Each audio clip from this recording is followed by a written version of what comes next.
बाहेरून पाठिंबा दिला पण सरकार नाही पडून दिलं. आम्हाला बाहेरच्या पाठिंब्याची गरज आहे, कारण इकडे जरा युती धर्म पाळण्याच्या बाबतीत जरा वडावडीच चाललेली मला दिसते. तुमच्या धराधरी करू नका एवढं का. अजून तासभर मला तुम्हाला सोबत घेऊन चालायचे. जमतंय ना तुमचं?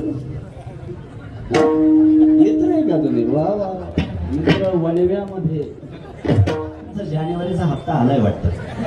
चेहरे टवटवीत, तुमचे चेहरे सांगतायत हप्ता आलाय. हा, तुम्हाला का आनंद झाला? ते त्यांचं ते आम्ही बघून घेऊ ना. हे तारीख सांगतात मला. लग्न झालंय का तरी तुम्ही आनंद. त्यांना वाचल्या जागे काहीतरी काम असावं म्हणून वाजवा टाळ्या. टाळी अशी वाजवते जस काय 10 रुपयाला एक टाळी यांची अशी. आम्हाला जोपर्यंत जीवात जीव आहे, श्वासात श्वास आहे आणि जोपर्यंत आम्ही कीर्तनात बसलेलो आहोत तोपर्यंत स्वतःच्या हिताची जबाबदारी घ्यावी लागेल. स्वतःच्या कल्याणाचा मोक्षाचा विचार आम्हाला कधी करावा लागेल? आज आणि आता. हरी जय जय राम कृष्ण, हरी जय जय राम कृष्ण,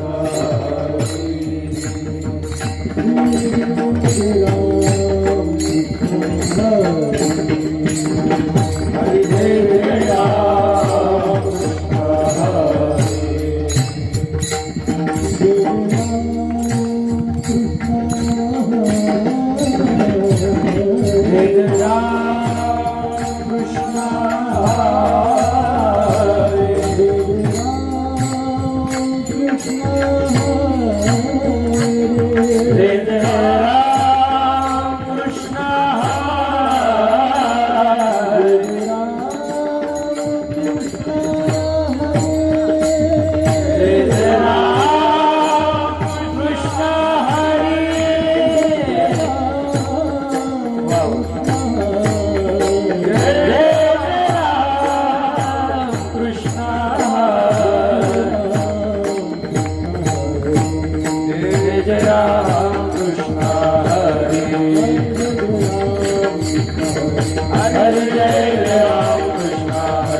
हरे हरे जय राम कृष्ण, हरे जय जय राम हरे हरे जय जय राम कृष्ण, हरे हरे जय जय राम हरे हरे जय जय राम जय जय जय राम कृष्ण.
I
लोचनी लोचन झाले हो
मोक्ष मेल्या पाठी आम्हासे होईल, मोक्ष मेल्या पाठी आम्हासे होईल, मोक्ष मेल्या पाठी आम्हासे होईल, मोक्ष मेल्या पाठी आम्हासे होईल. आईसे म्हणतील अति मूर्ख, हरिचे म्हणतील अति मूर्ख, हरिचे म्हणतील अति मूर्ख. दीप गेल्यावरी कैसाचे प्रकाश, दीप गेल्यावरी कैसाचे प्रकाश, दीप गेल्यावरी कैसाचे प्रकाश, दीप गेल्यावरी कैसाचे प्रकाश. आकाशातीचा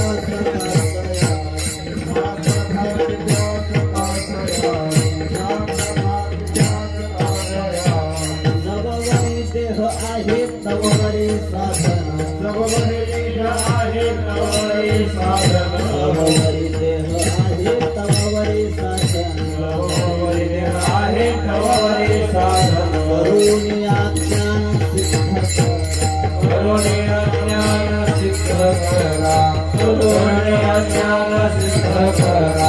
गृहबद्धन होता शिंपीजे उदक, गृहबद्धन होता शिंपीजे उदक, गृहबद्धन होता शिंपीजे उदक, गृहबद्धन होता शिंपीजे उदक. शेखी तो निष्कंक काय कीजे, चितो निष्काम काय कीजे, चितो निष्काम काय कीजे.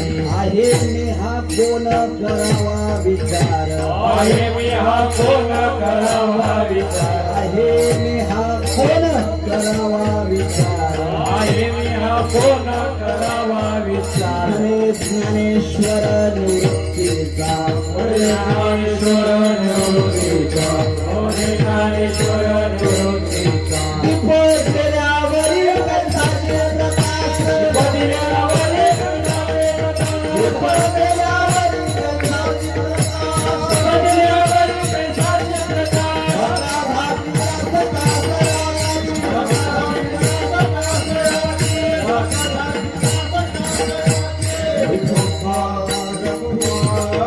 विठोबा कुमार, कुमार कुमार.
मोक्ष मेल्या पाठी आम्हासी होईल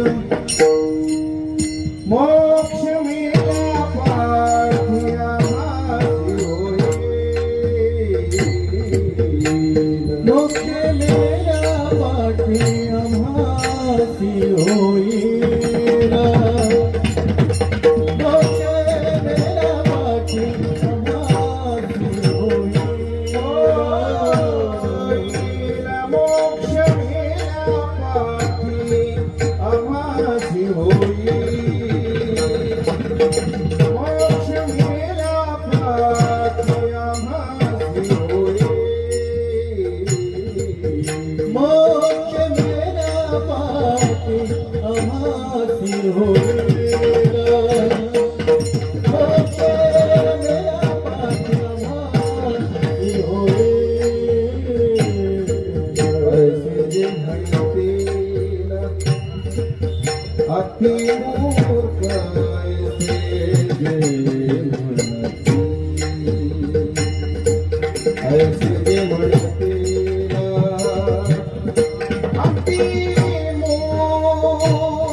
मोक्ष मेल्यापाठी आम्हासी होईल,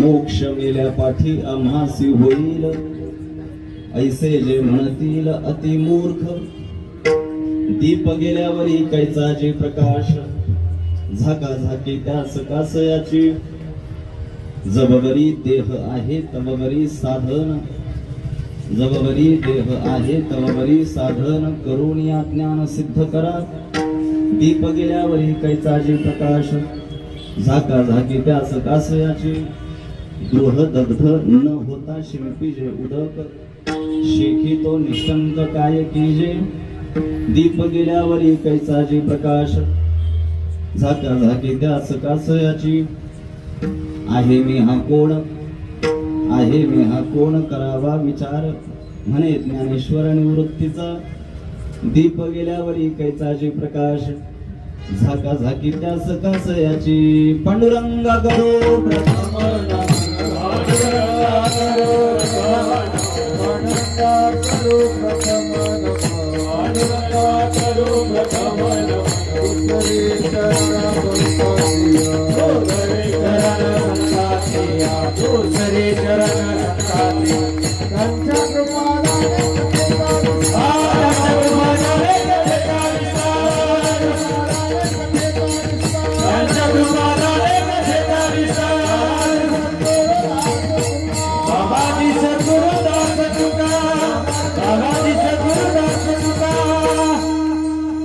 पांडुरंगा करो प्रथम नामना दुसरे चरण संतांशी त्यांच्या कृपादान कथेचा विस्तारो बाबाजी सद्गुरु दास तुका हरि ओम ज्ञानेश्वरा करुणा करा दयाळा तुमचा अनुग्रह लादलो पावन झालो चराचरी आता हृदय हे अपुले चौफाळुया भले वरी वरी सौ पाऊले श्री गुरूंची जयांचे केले स्मरण होय सकळ विद्यांचे अधिकरण त्याची बंधू श्री गुरुचरण ते नमस्कार होणे आता मस्तक हे पायावरी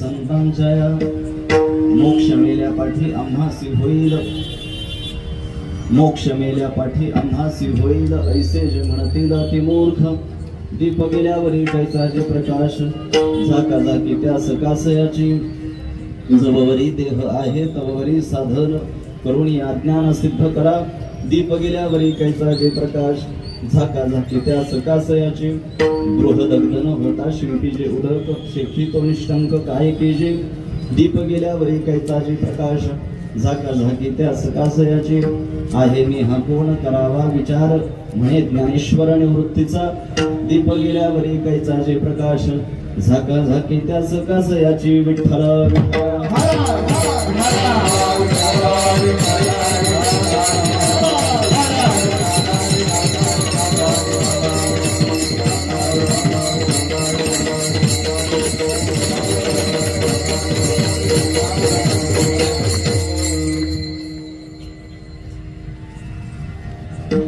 कीर्तन रूपी सेवेकरता निवडलेला अभंग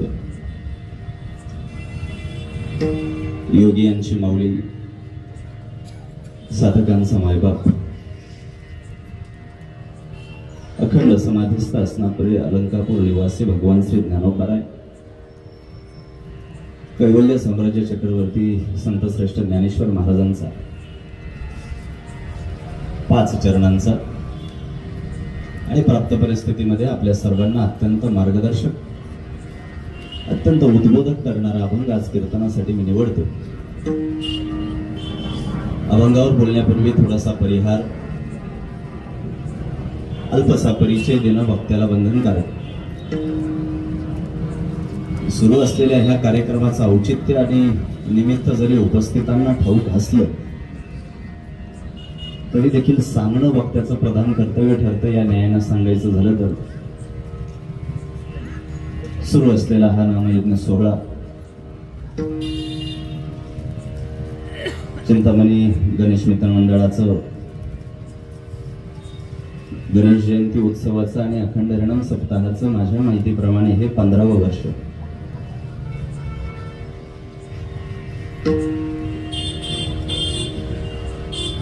एक तपपूर्ती पूर्ण करून आता रौप्य महोत्सवी वर्षाकडे वाटचाल चिंतामणी गणेश मित्र मंडळ करतंय आणि खऱ्या अर्थानं एक यशस्वी रूपरेषा आज इथं आल्यानंतर मी कार्यक्रमाची पाहतोय.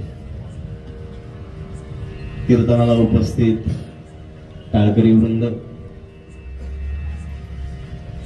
तुमच्यासारखी सुज्ञ श्रोतेगण, माझ्या पाठीमागे उभे असलेले बालगोपाळ, विनेकरी, टाळकरी, माळकरी, फडकरी, वारकरी, आपल्या सगळ्यांच्या उपस्थितीनं आजच्या कार्यक्रमाला आलेली भव्यता आणि विशेष उपस्थिती असणाऱ्या माझ्या लाडक्या बहिणी, आपल्या सर्वांना मनापासून साष्टांग प्रणिपात करतो की सुरू असलेल्या ह्या अखंड हरिनाम सप्ताहाची शिस्त तुम्ही पाळताय. फार नीटनेटकेपणा मला इथे आल्यापासून जाणवतो. शिवाय एका गोष्टीच्या, मी आल्यावरही संतोष भाऊंना म्हटलं या रस्त्याला काही पर्याय नाही का? ते म्हणले रस्त्याला तर पर्याय नाही, पण आपल्यालाच 10 पर्यंत उरकायचंय. त्यांना मी सांगितलं 10 पर्यंत तुम्हाला उरकायचं असेल, मला नाही उरकायचं. कारण माझ्या दृष्टीने कीर्तन हा विषय उरकण्याचा नाही, कीर्तन हा विषय उकरण्याचा आहे. त्याच्यामुळं पिंपरी चिंचवड प्रशासनाला चैतन्य महाराज माहिती आहेत. त्याच्यामुळे 10 काय आणि 11 काय, जनतेचा पैसा लुटून पोट फुगवलेले नेत्याचा वाढदिवस 12 वाजेपर्यंत साजरा होतो. कीर्तनाला आलेल्या लोकांना 10 वाजता उठवायची हिंमत दाखवावी कोणी? सगळं नियमावली वगैरे त्याची सुरळीकरण सुलीत घाला.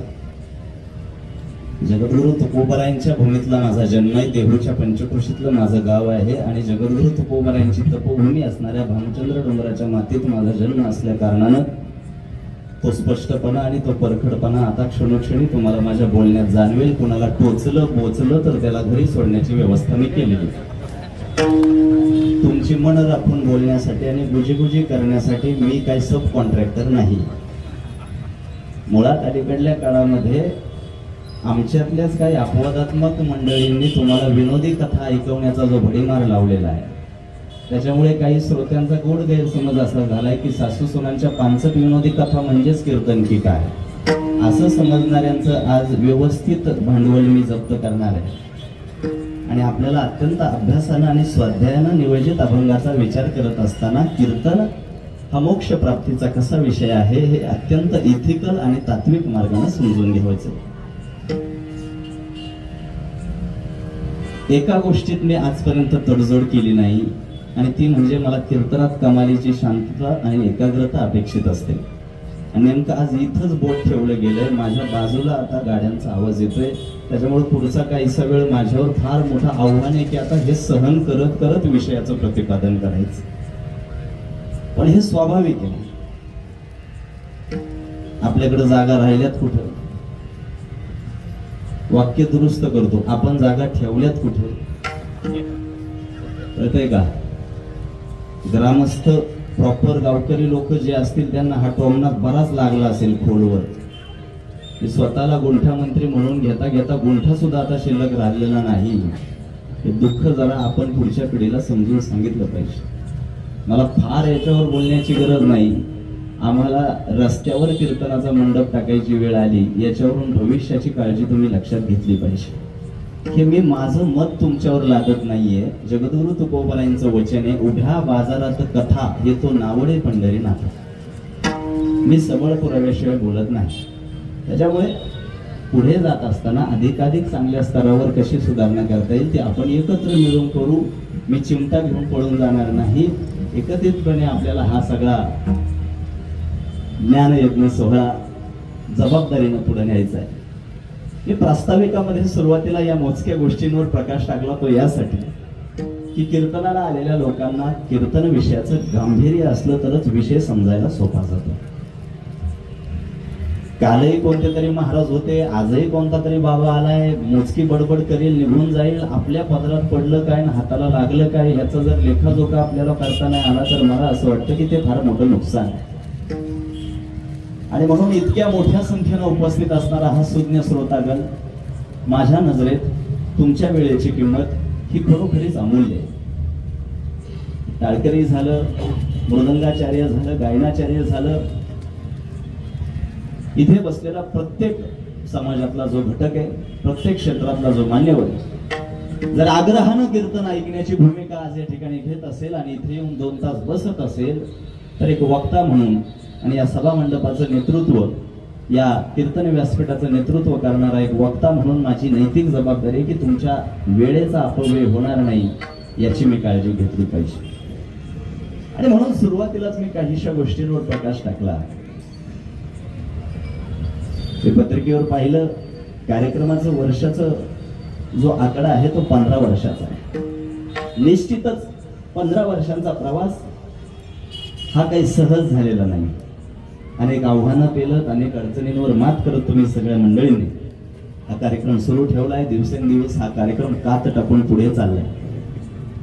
मला कदाचित मी नंतर विसरून जाईल, मला लक्षात राहणार नाही, म्हणून सुरुवातीलाच या चिंतामणी गणेशाकडं नारदांच्या गादीवरून आज तुमच्या सर्वांच्या साक्षीनं एक मागणं मागतो, एक प्रार्थना करतो की आज या अखंड हरिनाम सप्ताहाला, या ज्ञानयज्ञ उत्सवाला 15 वर्ष झाली आहेत. मी म्हणणार नाही की पुढची 25 वर्ष चालावीत, मी म्हणणार नाही की पुढची 50 वर्ष चालावीत. मी मागणं मागताना त्याच्याकडून आकडेमोड करून घेणार नाही, पण सर्वांच्या साक्षीनं त्या चिंतामणी गणेशाला आज मोठ्या हक्कानं एक मागणं मागेल की अशा पद्धतीची शिस्त पाळून जर ज्ञानयज्ञ सोहळ्यामध्ये विचारांचे मोती टिपण्यासाठी आणि विचार मोजण्यासाठी आणि विचार आत्मसात करण्यासाठी ही सगळी सुज्ञ मंडळी इतक्या आग्रहानं येत राहणार असतील, हा सोहळा उत्तरोत्तर एवढा मोठा होत जाणार असेल, तर 5-50 वर्ष नाही, चंद्र सूर्य तारे अस्तित्वात असेपर्यंत हा सोहळा येणाऱ्या पिढ्यानपिढ्यांना ज्ञानदानाचा उपभोग या ठिकाणी करता यावा, घेता यावा. मला कल्पना आहे की सध्याची सामाजिक परिस्थिती इतकी बिघडलेली आहे, वैचारिक प्रदूषण इतकं वाढलेलं आहे की आता समाजामध्ये ही एकमेव जागा अशी उरली जिथं चांगलं ऐकायला मिळेल. अलीकडल्या काळामध्ये नातवाचा वाढदिवस आला तरी आपण कोणत्या पद्धतीचे कार्यक्रम आयोजित करतो हे मी तुम्हाला सांगण्याची गरज नाही. आपल्या लोकांची सगळ्यात मोठी दुखरी बाजू अशी आहे, घोटाळा असा झाला आहे की आपल्या स्थानिकांना कमी कष्टामध्ये जास्त पैसा आला तिथं खऱ्या अर्थानं गडबड झाली. आणि आपल्या स्वतःच्या सामाजिक आणि कौटुंबिक जीवनाचं जे काही विस्तारीकरण आपण करत गेलो ना, आता ती चौकट मोडून त्याचं जे विद्रुपीकरण झालंय ते आपल्या मर्यादेची सुद्धा बाहेर गेलंय. आणि हे सगळं लक्षात घेऊन आज कीर्तन ऐकणाऱ्या प्रत्येकाने स्वतःला एका गोष्टीची जाणीव करून द्यावी की मान्य आहे आमच्या सभोवताली वैचारिक प्रदूषण वाढले, मान्य आहे आमच्या समोर असलेलं आमचं सामाजिक आयुष्य विद्रूप होत चाललंय, पण बुडत्याला गाडीचा आधार या म्हणीप्रमाणे, या उक्तीप्रमाणे आज कीर्तनात बसल्यानंतर आपल्या हिताच्या संबंधानं, आपल्या कल्याणाच्या संबंधानं, आपल्या प्रगतीच्या संबंधानं आणि आत्मपरीक्षेच्या संबंधानं जे जे काही नीतिमूल्यांची आणि तत्वांची उजळणी आजच्या कीर्तनात होईल, मला असं वाटतं की गणरायाची ही आपल्यावर कृपा आहे की ही संधी त्यानं फक्त आपल्याला दिली. ही कृपा आहे. मला पुन्हा पुन्हा एका गोष्टीची आठवण समाजाला करून द्यावीशी वाटते, ती अशी की गेल्या काही वर्षापूर्वी, 3-4 वर्षापूर्वी निसर्गानं आम्हाला एक चित्रपट दाखवला होता. काय नाव त्याचं? चांगलं लक्षात आहे तुमच्या? काय नाव त्या चित्रपटाचं? कोरोना. मला राहून सातत्यानं लोकांना या गोष्टीची, त्या महामारीची आठवण करून द्यावीशी वाटते. याचं कारण असं आहे, मी पाहिलं महामारीच्या काळामध्ये लाखोंच्या करोडोंच्या संख्येनं लोक मारली, मृत्यू पावली, दगावली. लाखोंच्या आणि करोडोंच्या संख्येनं मृत्यूंचे खच पडलेले, मृतदेहाचे ढीग लागलेले आम्ही उघड्या डोळ्यांनी बघितले. माझा सिद्धांत मला या ठिकाणी असा स्पष्ट करायचा आहे, प्रेत जाळायला आणि पुरायला सुद्धा जागा शिल्लक नव्हती, इतकी माणसं दगावली, तरी सुद्धा देवानं त्याच्यातून आपला नंबर जिवंत राहणाऱ्यांमध्ये लावला. ही सगळ्यात मोठी कृपा त्याची आपल्यावर. हजारो आणि लाखो लोक, करोडो लोक या विश्वात आली, विश्वातून गेली, तरी सुद्धा अजूनही तुम्ही पृथ्वीवर आहात, याचा अर्थ अजूनही त्याला तुमच्याकडून काहीतरी अपेक्षा नाही. स्वतःकडून ज्याला अपेक्षा आहे त्याने तरी मान हलवा. माणसाच्या स्वतःकडूनही अपेक्षा फार हरवलेल्या आहेत आणि स्वतःवरचाही विश्वास माणसानं गमावला, याची मला पूर्ण कल्पना आहे. पण किमान कीर्तनात तरी आपण आशावादी राहिलं पाहिजे. आम्ही प्रचंड आशावादी. असं म्हणायला काय हरकत आहे. कीर्तनामध्ये तो आशावाद आमचा जिवंत राहिला पाहिजे. मला प्रास्ताविक मजबूत केल्याशिवाय, प्रास्ताविक भक्कमपणे मांडल्याशिवाय कीर्तन विषयाकडे वळण्याची सवय अजिबात नाही. आणि म्हणून या ज्ञानदानाची, या व्यासपीठाची गरिमा, याचं गांभीर्य श्रोत्यांना असावं याच्यासाठी मी तुमचा काहीसा वेळ प्रास्ताविकामध्ये घेतला. माऊली ज्ञानेश्वर महाराजांच्या या नियोजित अभंगामध्ये ज्या ज्या तत्वांची आणि नीतिमूल्यांची उजळणी माऊलीने आमच्या समोर करण्याचा जो अट्टहास दाखवलाय त्याच्यावर प्रकाश टाकत असताना आम्हाला प्रत्येकाला स्वतःच्या पारमार्थिक आणि आध्यात्मिक उत्कर्षाची वाट शोधता येते का, याच्यासाठी आजचं कीर्तन फार गांभीर्यानं, शांततेत, एकाग्रतेत ऐकायचं. विठ्ठल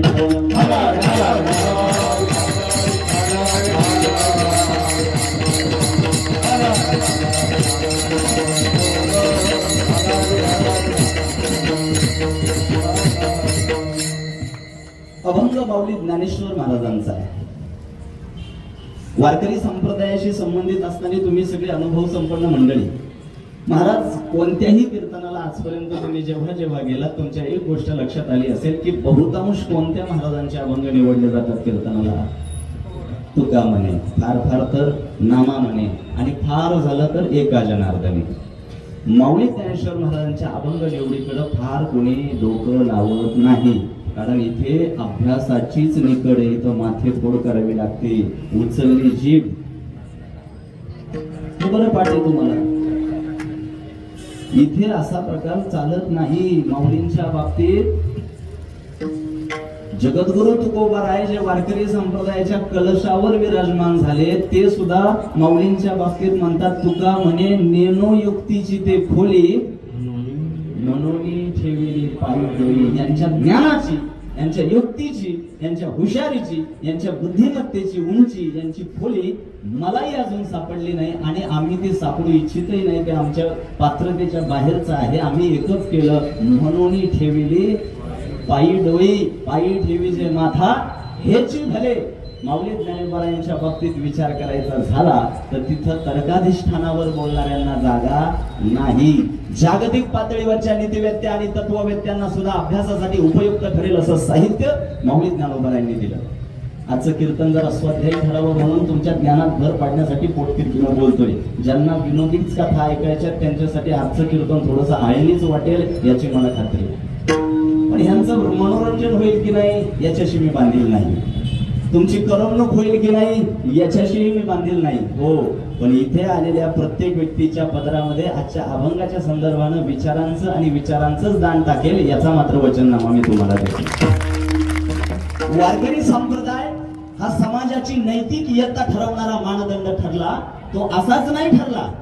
समाजाची नैतिक इयत्ता ठरवत असताना समाजामध्ये ज्या ज्या विषयावर हातपाकड करणं गरजेचं आहे तेव्हा तेव्हा हातपाकड केली.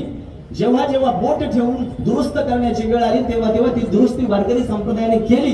जेव्हा जेव्हा महत्वाची फुंकर घालून जवळ घेऊन पुरवाळून मार्गदर्शन करण्याची वेळ आली तेव्हा सुद्धा वारकरी संप्रदायाने ती सुद्धा भूमिका सादर केली. आणि जेव्हा शिव्या देण्याची वेळ आली तेव्हा सुद्धा आमची तुकोबाराय कमी पडली नाही. प्रत्येक स्तरावर, प्रत्येक पटलावर वारकरी संप्रदायाने महाराष्ट्राच्या प्रबोधनाच्या चळवळीमध्ये मोलाचं मोठं सिंहाचं योगदान जे घालवलेलं आहे त्या योगदानाची आपल्या सगळ्यांना कल्पना असली, जाणीव असली तर आजच्या कीर्तनातला सिद्धांत आम्हाला कळेल.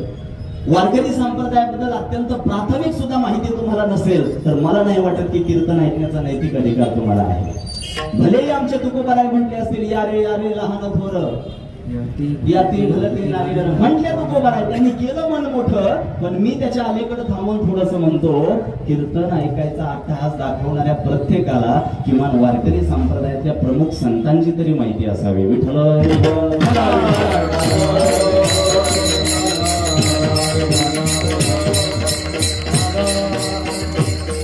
इथं बसलेल्या कोणत्याही व्यक्तीला, माझ्या उजव्या बाजूला पुरुष वर्ग आहे, डाव्या बाजूला महिला वर्ग आहे, तुमचे चेहरेच मला सांगतायत की तुम्ही सुशिक्षित आहात, सुज्ञ आहात, जाणकार आहात. समाजातल्या प्रस्थापित व्यवस्थेमध्ये तुम्ही निर्णायक भूमिका बजावणारी सगळी माणसं आहात. मला कल्पना आहे की तुम्ही जाणकार आहात, सुज्ञ आहात. मला एका भावड्या प्रश्नाचं उत्तर द्या. इथं बसलेल्या कोणत्याही व्यक्तीला मी वडिलांचं नाव विचारलं तर सांगता येईल की नाही? सांगता येईल. इथे बसलेल्या कोणत्याही व्यक्तीला मी आजोबांचं नाव विचारलंय सांगता येईल. इथे बसलेल्या कोणत्याही व्यक्तीला मी पंजोबांचं नाव विचारलं सांगता येईल. त्याच्यानंतर कोण येतं सांगा ना बाबा, खापर पंजोबा. आता इथं बसलेल्या कोणत्याही व्यक्तीला जर मी खापर पंजोबाचं नाव विचारलं सांगता येईल. आता जरा गाडी अडकली. माझा संदर्भ फार सोपा आहे. आम्हाला जन्म दिलेल्या आमच्याच रक्ताच्या वंशावळीतल्या 3 नावांच्या पलीकडे जर आम्हाला नावं आठवतही नसतील किंबहुना माहीत नसतील, आम्हाला जन्म दिलेल्या आमच्याच वंशावळीतल्या 3-4 नावांच्या पलीकडे जर आम्हाला नावं माहीत नसतील, 750 वर्षापासून माऊली ज्ञानोबरायांचं चित्र प्रत्येकाच्या हृदयात कोरलं गेले. ही ताकद संत साहित्याची त्यांच्या प्रेमात. मला फार जड आज बोलायचंच नाही. अत्यंत सामान्य पातळीवर दैनंदिन जीवनामध्ये जे आम्हाला प्रश्न भेडसावत आहेत त्यांची उत्तरं शोधत असताना आम्हाला सगळ्यात अगोदर काय करायचंय, आजच्या अभंगाचा दुवा आम्हाला आमच्या जीवनाशी जोडून पाहायचा आहे.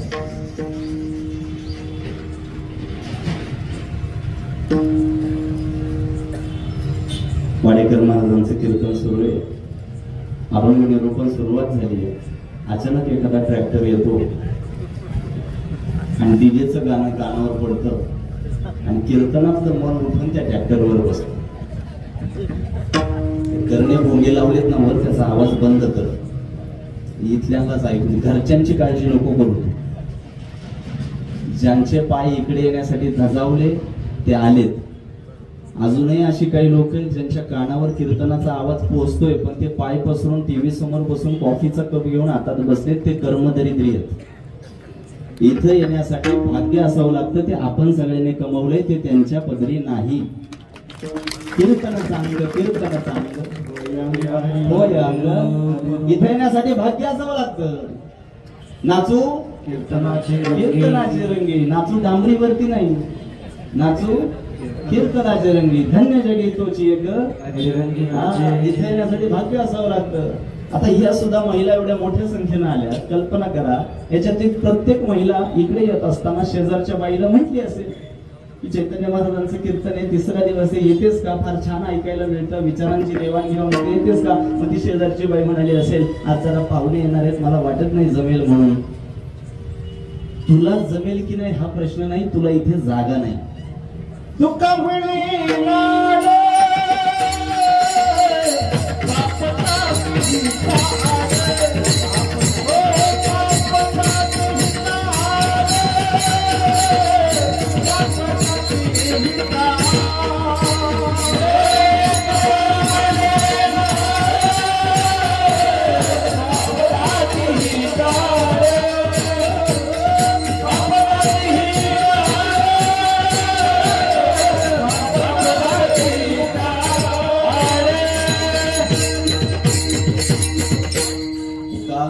लाड पाप टाकी हिता आड. तुम्हाला हिताच्या आड येण्याची बुद्धी झाली की समजायचं ते पाप आहे. बघा ना तुम्ही, अजूनही कितीतरी अशी लोक आहेत ज्यांच्या कानावर आवाज पोहोचतोय. अजूनही शेकडो लोक आहेत की ज्यांना माहिती इथं कीर्तन सुरू आहे, त्यांना येण्याची बुद्धी होत नाही. हा कशाचा पुरावा आहे? पाप आडवं आलं. काही माणसाला नाही चांगलं वागण्याची इच्छा होत, पाप आडवं येतो. काही माणसं नाहीच हसत कधी उभ्या आयुष्यात, पाप आडवं येतं. त्यांचे चेहरे असे झेरॉक्स केल्यासारखेच असतात. तो फोटोग्राफर म्हणतो स्माईल. आणि एवढं कर्मदरिद्री असावं की त्यानं म्हणावं हसा, त्यानं सांगावं हसा. इतकी वाईट वेळ यावी. नाही काही लोक चांगला विचार करत, नाही काही लोक दुसऱ्याला मदत करीत, नाही काही लोक सकारात्मक धर्तीवर आयुष्य जगत. का? पाप आडवे आहेत. आणि म्हणून इतरांचा विचार करू नका. जेवढी लोक इथं बसलेली आहेत मी त्यांच्याशी बांधलेले, माझी कमिटमेंट त्यांच्यासाठी. त्याच्यामुळे अभंगाच्या संदर्भाने जो विचार मी तुमच्या समोर आता मांडू पाहतोय त्याची सुरुवात करत असताना तुमचं लक्ष एकाग्र असणं गरजेचं आहे. अभंग माऊली ज्ञानोबरायांचा निवडला याचं पहिलं कारण असं आहे की माऊलीने भूमिका जी साकारली ती आईची साकारली. कशाची? आईची. कुणाची भूमिका? आईची. आमचे जगद्गुरु तुकोबराय वडिलांच्या ठिकाणी त्यांनी लाथाच घातल्या. जगद्गुरु तुकोबरायांनी दिलेल्या शिव्या जर अर्ध्या जरी इथं सांगितल्या तर अर्धी उठून जाते. इतकी कडक भाषा आमच्या तुकोबरायांची. पण माऊली आईचं हृदय, आईशी कळवळ्याची जाती तरी लाभावी न प्रीती. माऊलींनी फार फार तर एखादा तिखट शब्द ज्ञानेश्वरीत वापरलाय तर कोणता वापरलाय? मूर्ख. माऊलींची शेवटची शिवीन, शेवटचा तिखट शब्द मूर्ख. आई आहे ना ती. बापाने मारलं तर जवळ कोण घेते? आई. मग आज माऊलींचा अभंग निवडण्याचं पहिलं महत्वाचं कारण भूमिका आईपणाची आहे. जड जात असेल तर सोपं करून सांगतो. घरातली कोणतीच गोष्ट वाया जाणार नाही याची काळजी घरात कोणाला असते? आता जरा तुमच्या पक्षात बोलल्यावर चेहरे खुलले तुम्ही. घरातलं काहीही वाया जाणार नाही याच्याबद्दल काळजी कोणाला असते? कोणाला असते? तुमचा जानेवारीचा हप्ता आलाय वाटतं. चेहरे टवटवीत, तुमचे चेहरे सांगतायत हप्ता आलाय. हा, तुम्हाला का आनंद झालाय? ते त्यांचं ते आम्ही बघून घेऊ ना. हे तारीख सांगतात मला. लग्न झालंय का तरी तुम्ही आनंदी? आमचे तर कोमेजून गेले तोंड. यांना टवटवीत ठेवण्यासाठी चिमटा काढलाय. Don't be personal. रात्रीचं जायचंय, कशाला कोणाची खोड काढायची? हे असं काहीतरी चिमटा काढल्याशिवाय हे सुद्धा प्रसन्न राहत नाही. नाही तर यांचे चेहरे पंचवार्षिकला हरल्यासारखे झाले. प्रसन्न राहा. घरातली कोणतीच गोष्ट वाया जाणार नाही याच्या बाबतीत काळजी कोणाला आहे? आईला आहे. मग जर घरातली उरलेली चतकोर भाकरही वाया जाणार नाही ह्याची काळजी आपल्याला जन्म देणारी आई घेत असेल तर हे जे मनुष्य जीवन मिळालंय हे सुद्धा वाया जाणार नाही ही काळजी घेणारी आई म्हणजे माऊली ज्ञानेश्वर महाराज. अशा माऊली ज्ञानेश्वर महाराजांचा अभंग निवडावा. का निवडावा? कारण आईची भूमिका ही जवळ घेऊन पोटाशी धरून कुरवाळून सांगण्याची आहे. तुकोबरायांचं अवघड आहे. फार फार फार प्रेमाने बोलत नाही तुकोबराय. त्यांचं प्रेम हृदयात आहे, इथे नाही. बापाचं प्रेम कुठं असतं? हृदयात असतं. आणि तुकोबरायांची ती भूमिका कुठेतरी मला गरजेची सुद्धा वाटते. महाराज वयात आलेल्या पोराला कधी कधी वाटतं बापाच्या अंगावर पाय टाकून झोपलं म्हणजे बाप लग्न लावून देईल. सगळे बाप सारखे नसतात. एखादा बाप कंबरड्यात लाद सुद्धा घालायला मागं पुढं बघत आणि ते कमरेत लाद घालणारे बाप म्हणजे जगद्गुरु तुकोबराय. तुकोबरायांची गरज आहे, लक्षात घ्या. आणि म्हणून माऊली ज्ञानोबरायांचा अभंग मी फार स्वाध्यायी वृत्तीने एका एका टप्प्यावर अभंग सोडवणार आहे. आज 11:30 वाजले तरी काय हरकत नाही. अभंग समजण्याला तुम्ही प्राधान्य द्या. आम्ही या गोष्टी प्रायोरिटाईज केल्या पाहिजे. प्राधान्यक्रम ठरवत असताना आम्ही जेवणापेक्षा कीर्तनाला महत्व दिलं पाहिजे. अभंग का माऊलींचा निवडला याचं कारण आहे माऊलींची भूमिका आईची. आणि तुम्हाला सांगू का, तुमच्या माझ्या आईची नाही, अख्ख्या विश्वाचं ममत्व आणि अख्ख्या विश्वाचं मातृत्व कोणी स्वीकारलं तर ते माऊली ज्ञानोबरायांनी स्वीकारलं. आज ज्या माऊली ज्ञानोबरायांच्या समाधीवर दह्या दुधांचा अभिषेक होताना आम्ही पाहतोय ती माऊली एकेकाळी गुळ आणि शेंगदाणे खाऊन झोपलेली आहे, हेही आम्हाला विसरून चालणार नाही. आज ज्या माऊली ज्ञानोबरायांच्या पालखी सोहळ्यासोबत 8 ते 9 लाख लोक पायी चालत पंढरपूरला जातात, त्याच माऊलींना पाहून 12व्या शतकामध्ये दारं खिडक्या आदळून बंद सुद्धा केली गेली होती. दुसरी बाजू लक्षात ठेवून कीर्तन ऐकायचं. केवळ आम्हाला पारमार्थिक उदो उदो आणि हा सगळा उहापोह माजवायचा नाहीये. कीर्तन ऐकत असताना बुद्धिपटलावर बुद्धीचा व्यायामही झाला पाहिजे आणि अभंगातले सिद्धांत समजून घेत असताना त्याची दोरी स्वतःच्या आयुष्याला सुद्धा आपण जोडली पाहिजे. का माऊलींचा अभंग निवडायचा याचं कारण आहे की ती एक आई आहे आणि आईचा स्वभाव असा आहे की लेकरांनी कितीही त्रास दिला तरी ती लेकरांच्या हिताचाच विचार करते. ती आई आहे, ती आई आहे. घरामध्ये एकच भाकर शिल्लक असेल, घरामध्ये एकच भाकर शिल्लक असेल आणि जेवणारी जर 2 माणसं असतील तर आज मला भूक नाही असं म्हणणारी एकच व्यक्ती असते आणि ती आहे आई. दातृत्वाचं, ममत्वाचं, मातृत्वाचं आणि आभाळा एवढं विशाल अंतःकरण करून सर्वांना सामावून घेणाऱ्याचं एकमेवाद्वितीय उदाहरण जर काय असेल तर ते माऊली ज्ञानोबा आहे. अनेक संतांनी माऊली ज्ञानोबा यांच्या बाबतीत जे गौरव उद्गार काढले, ज्ञानाबाई माझी अनाथांची माया, एका जनार्दनी पायवंदित असे कितीतरी प्रमाणात येता येईल. काय सांगू देवा, काय सांगू देवा, ज्ञानोबाची गाथा. काय सांगू देवा,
काय सांगू देवा.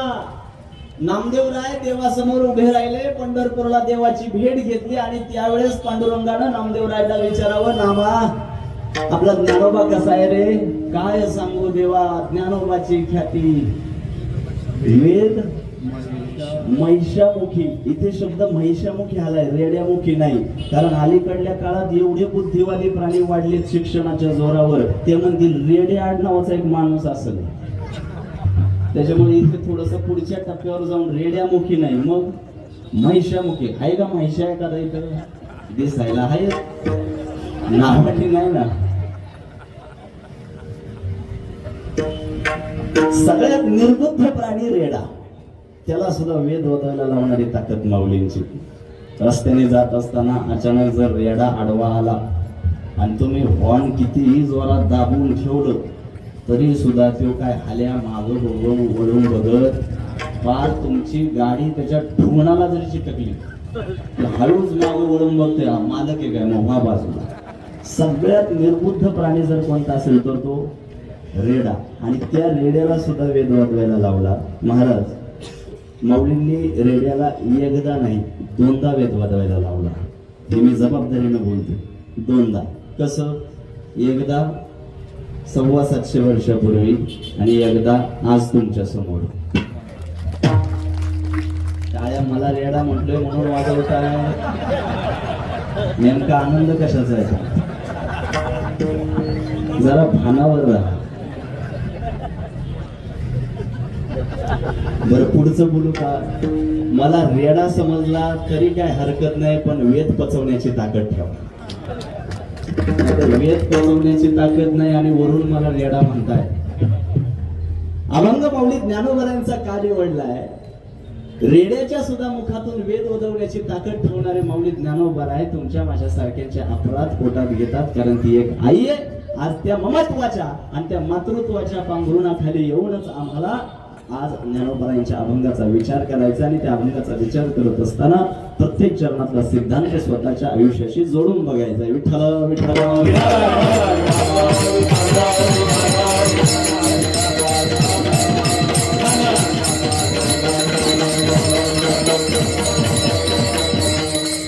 माऊली समजण्यासाठी मला त्यांचं पूर्ण चरित्र इथे सांगत बसण्याची गरज नाही, तुम्हाला सगळ्यांना माहिती आहे.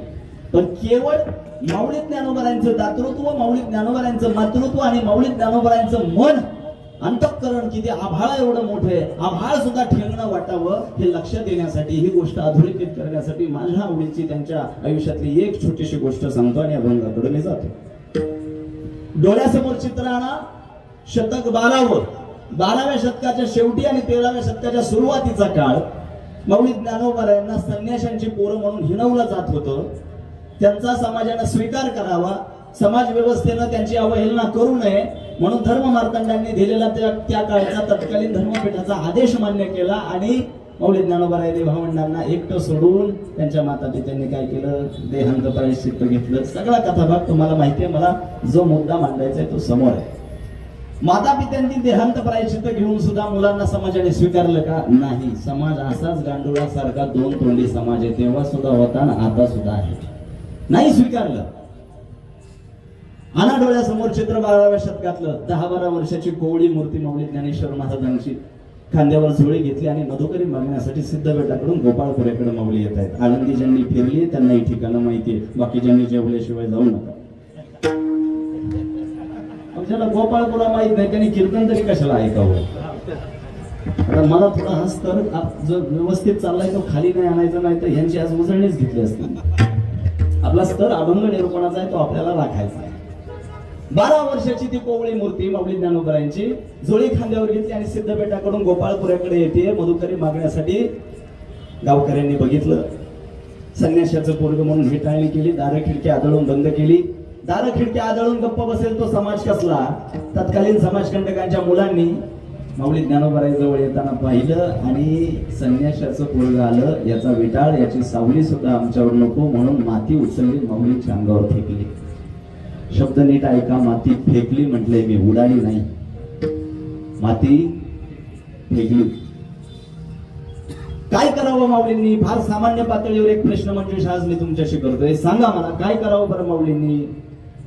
बरं माऊलींचं सोडा, तुमच्या माझ्या स्वतःला आपण त्या ठिकाणी ठेवून विचार करूया की आज वाडेकर महाराजांचं कीर्तन संपल्यानंतर तुमच्यापैकी कैक जणांना घरी जाण्याची घाई होईल. आपल्या शेजारून जाणाऱ्या माणसानं घाई मोटरसायकल काढली आणि मोटरसायकलवर बसल्यानंतर चुकून का होईना त्याच्या मोटरसायकलमुळे घाई गडबडीमध्ये तुमच्या इस्त्री केलेल्या चांगल्या पांढऱ्या शुभ्र शर्टावर जर माती उडाली, आता मी उडाली म्हटलंय, फेकली नाही. कल्पना करा, जस्ट इमॅजिन, कल्पना करा. आपल्या कल्पना शक्तीला जरा वाव द्या आणि कल्पना करा, आत्ता कीर्तनाहून घरी जाताना जर शेजारच्या गाडीनं चुकून तुमच्या शर्टावर माती उडाली, काय छान छान अभंग येतील तोंडातून तुमच्या. बरोबर आहे ना? अभंगच येतील ना. तुम्ही असं कधी माणूस पाहिलाय का अंगावर माती उडाली म्हणला सुंदर ते ध्यान? पाहिलाय? मी आता 2 दिवसापूर्वी वाल्लेकर वाडीत पाहिला. त्याच्या अंगावर चिखल उडाला. मी गाडीची काच खाली घेतली. मला म्हणलं हा देवाची द्वारे आहेत का अशी माणसं? जरा करा ना, आत्मपरीक्षण करा ना. आहेत अशी माणसं? तुमच्या माझ्यासारखी सामान्य पातळीवर आयुष्य जगणारी जर माती उडाल्यानंतर एकमेकाची जिरवायची तयारी ठेवत असू तर ज्यांना रेडा बोलवता येतो त्यांना हे रेडे वाकवायला वेळ लागला असता का? पण नाही. आम्हाला आज भूमिका समजून घ्यायची की का माऊली ज्ञानोबारायांना विश्वाची आई म्हटलं जातं आणि का आम्ही त्यांच्या अभंगावर विचार आज करावा, ही भूमिका समजून घ्या. माऊलींच्या अंगावर माती उडाली नव्हती, माती फेकली. काय करावं माऊलींनी? जेवढी माती अंगावर फेकली गेली होती ती सगळी माती व्यवस्थित झोळीमध्ये घेतली आणि पर्णकुटी गाठली. ताटी बंद करून घेतली. सोबत आणलेल्या मातीची एक पंक्ती बनवली. काय बनवली? पंक्ती बनवली. त्या पंक्तीमध्ये एक ज्योत ठेवली. ती ज्योत पेटवून ती ज्योत प्रज्वलित झाल्यानंतर जो प्रकाश पांडुरंगाच्या गाभाऱ्यात पडलेला माऊलींनी बघितला. 12 वर्षाची कोवळी मूर्ती गुडघे टेकून बाहू पसरून डबडबल्या डोळ्यांनी पांडुरंगाला बोलती झाली, विधात्या, ह्या मातीच्या पंक्तीमुळे जेवढा प्रकाश आज तुझ्या गाभाऱ्यात पडलाय, या मातीच्या पंक्तीमुळे जेवढा प्रकाश आज तुझ्या गाभाऱ्यात पडलाय, एवढाच प्रकाश त्या माती टाकणाऱ्यांच्या बुद्धीमध्ये पडू दे, त्यांच्या आयुष्याचं सार्थक होऊ. माती टाकणाऱ्यांचं वाटोळं होऊ दे असं माऊली म्हणाले नाही.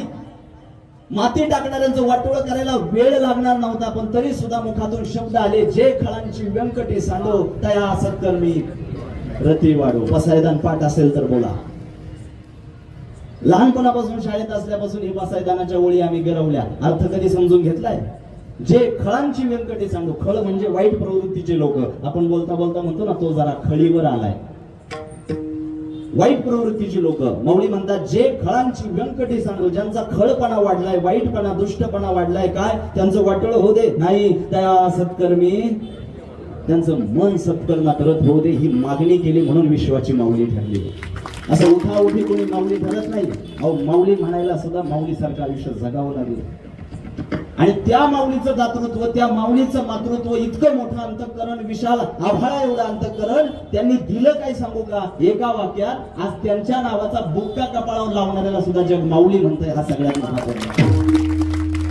तर्कशुद्ध बुद्धी ज्याला लावायची ती त्यांनी ह्या दृष्टीने लावायची की आज माझ्या कपाळावर बुक्का दिसला आणि कमरेला धोतर दिसलं आणि माऊली ज्ञानोबांच्या गावाकडून आलो एवढं जरी कळलं तरी माऊली म्हणून लोक पायाला लागतात.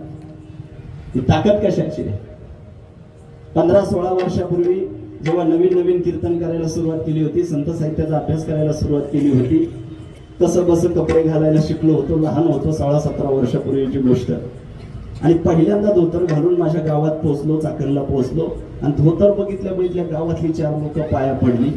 मी माऊलींच्या समाधीजवळ गेलो आणि माऊलींच्या कानात सांगितलं, माऊली फक्त कपडे बदलली आहेत, गाव पाया पडायला लागलं. माऊली म्हटली, बाळा फक्त कपडे बदलली तर गाव पाया पडतंय, अंतःकरण मोठं करून बघ, जग डोक्यावर घेईल.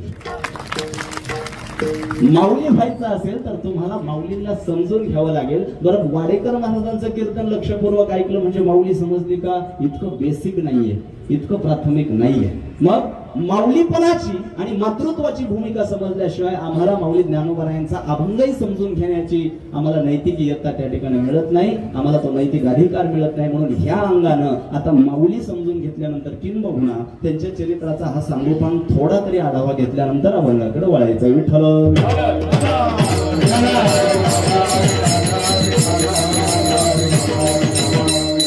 माऊलींचा अभंग निवडलाय महाराजांनी. आता सुरस गायनातून तुम्हाला तो गाऊन दाखवलाय. मोक्ष मेल्या पाठी आम्हासी होईल.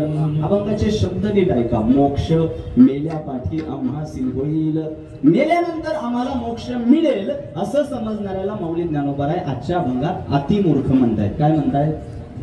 आजच्या कीर्तनातून एक तरी अभंग पुरेपूर तुमच्या पसंती पडावा या पोटतिडकीनं मी बोलतोय. ताट बसायचं आणि लक्ष देऊन ऐकायचं. मोक्ष मेल्या पाठी आम्हासी होईल ऐसे जे म्हणतील. मी मगाशी बोलता बोललो, तुमच्या लक्षात असेल तर बघा, माऊलींच्या ज्ञानेश्वरीमध्ये सर्वात शेवटचा तिखट शब्द काय? मूर्ख, असं मी बोललो होतो की नाही? पण आजच्या अभंगामध्ये माऊलींनी 2 पावलं पुढे टाकली आणि अतिमूर्ख शब्द वापरलाय. का? माऊली ज्ञानोबरांच्या विचारांची बैठकच इतकी अत्याधुनिक आहे की मेल्यानंतर मोक्ष मिळेल हा उधारीचा कारभारच माऊलींना मान्य नाही.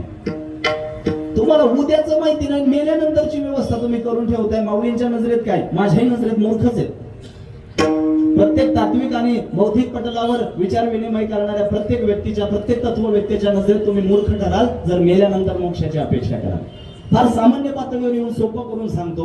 हा जो झगमगाट आज आपण उभा केलाय, 15 वर्ष झालं अखंड हरिनाम सप्ताह सुरू आहे आणि एवढ्या मोठ्या संख्येने लोक आज आग्रहानं कीर्तनाला येऊन बसलाय. पर्पज काय? उद्दिष्ट काय? काय मिळावा? काय मिळावा? उद्दिष्ट काय आहे? मोक्षाचं सुद्धा नाही का? आहे ना? की फक्त झाली आता वेळ? काही काही लोकांचं पर्पज हेच आहे महाराज. बोलत नाही पण ह्याच्यावर बोललं पाहिजे. दुर्दैव आहे